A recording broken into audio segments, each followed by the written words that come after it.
कर्म की परंपरा, जैसा कर रहे हैं वैसे ही भोगेंगे निश्चित रूप से। अवश्यमेव भोक्तव्यम कृतम कर्म शुभाशुभम, प्रारब्ध तो भोगना ही होता है।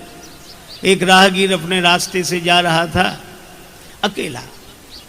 उसने देखा कि सड़क के किनारे आम के फलों का बगीचा लगा है।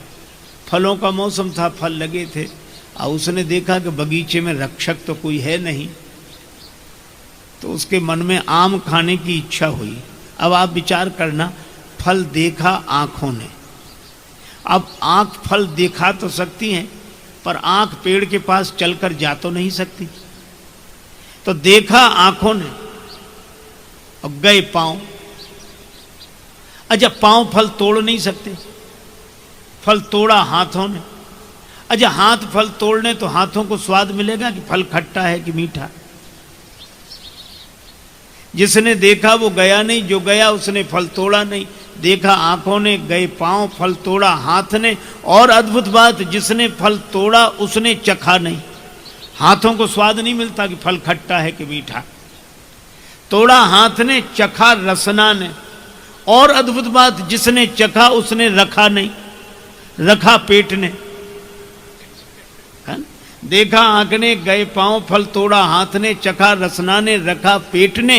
इतने में बगीचे का माली आ गया। चोरी से फल तोड़कर खाते हुए देखा, दबे पांव आया डंडा लेकर और 2-4 डंडे पीठ में जमा दिए। अब आप बताओ, बेचारी पीठ की क्या गलती है? वो न लेने में न देने में। आंख ने देखा, पांव गए, हाथ ने फल तोड़ा, चखा रसना ने, रखा पेट ने और पिटे पीठ।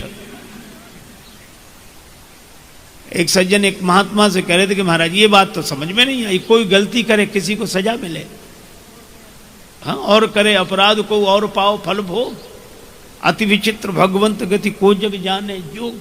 ये तो बात समझ में नहीं आई। महात्मा मुस्कुराए। उन्होंने कहा, तुम्हारे प्रश्न का उत्तर इसी कहानी में है। कैसे?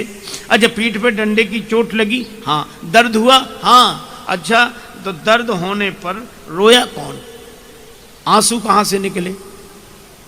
तो आंसू तो आंख से ही निकले। तो कहा, चाहे जितने घुमावदार ढंग से मिले, पर अंत में फल उसी को मिलेगा जिसका कार्य है। क्योंकि सबसे पहले आम देखा आंख नहीं था, आंख ने देखा तो आंख को ही मिला, रोना आंख को ही पड़ा। तो यह कर्म की बड़ी विचित्र परंपरा है ना, कि ये तो निश्चित रूप से, तो ये कर्म जैसा कर किया वैसा मिला, जैसा बोया वैसा फल के रूप में आया।